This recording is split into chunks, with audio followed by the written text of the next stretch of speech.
दुनिया को बदलने का सपना देखने वाला मार्क्सवाद आखिर क्यों फेल हो गया। आज हम जानेंगे कैसे एक क्रांतिकारी विचारधारा जिसने पूरी दुनिया को प्रभावित किया अंत में खुद ही बिखर क्यों गई। चलिए शुरू करते हैं आज का वीडियो। पहले जानते हैं मार्क्सवाद क्या है।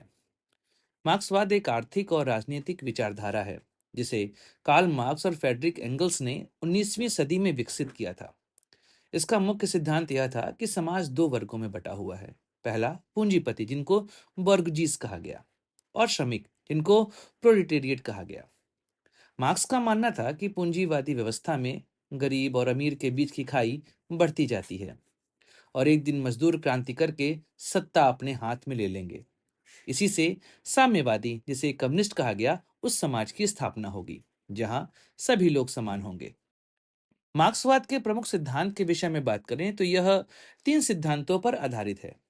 ऐतिहासिक भौतिकवाद, जिसे कहते हैं हिस्टोरिकल मटेरियलिज्म, वर्ग संघर्ष अर्थात क्लास स्ट्रगल, और साम्यवाद, कम्युनिज्म। पहले बात करें ऐतिहासिक भौतिकवाद की। समाज की हर चीज आर्थिक कारकों से तय होती है।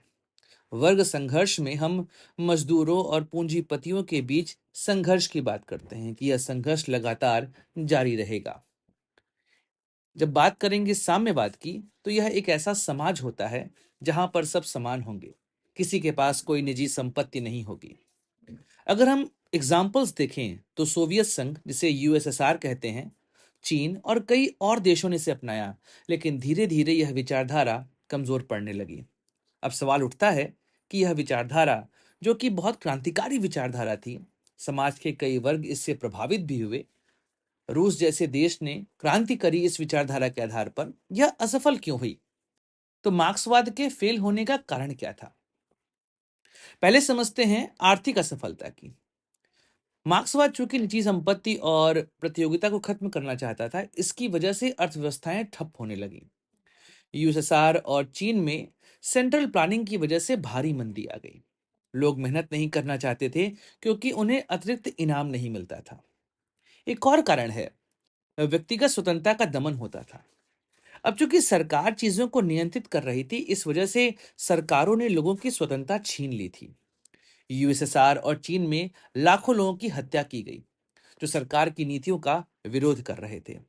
इसके अलावा जो सरकारें चुनकर आईं, वो भ्रष्टाचार और तानाशाही से युक्त थी। यूएसएसआर में नेता खुद ही अमीर बनते चले गए, जबकि जनता गरीब रह गई। स्टालिन जैसे नेताओं ने तो अपने विरोधियों का ही खात्मा कर दिया। यहां तक कि इस व्यवस्था में समाज की विविधता की अनदेखी की गई। मार्क्सवाद ने हर चीज को आर्थिक आधार पर देखा, जबकि दुनिया का प्रत्येक समाज अपने लिए एक अलग तरह का विचारधारा होल्ड करता है। जैसे भारत में अगर हम देखें तो यहाँ पर आर्थिक असमानता से ज्यादा यहाँ पर धार्मिक और जातिगत असमानता की बात ज्यादा होगी। विश्व के कई ऐसे देश हैं जहां पर लैंगिक असमानता ज्यादा होगी, लेकिन मार्क्स ने इस बात को नहीं समझा। वह हर चीज को आर्थिक आधार पर देखता रहा। इस वजह से मार्क्सवाद ने देश और समाज की जरूरतों को समझा नहीं। यह कारण था कि मार्क्सवाद धीमे धीमे बिखरता चला गया। इस व्यवस्था से जब हमने इस व्यवस्था को थोपने का प्रयास किया तो समाज में असंतोष भी बढ़ने लगा। इसलिए धीमे धीमे आपने देखा कि सोवियत संघ बिखर गया और चीन को भी अपनी अर्थव्यवस्था को परिवर्तित करना पड़ा, और वर्तमान समय में वह कुछ हद तक पूंजीवादी व्यवस्था के अनुसार ही काम करता है।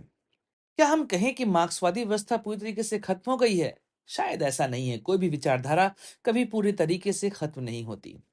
आज भी बहुत सारे देशों में मार्क्सवादी विचारधारा मौजूद है, जैसे चीन, क्यूबा, उत्तर कोरिया। लेकिन वर्तमान समय में वे भी पूरी तरीके से साम्यवादी नहीं हैं।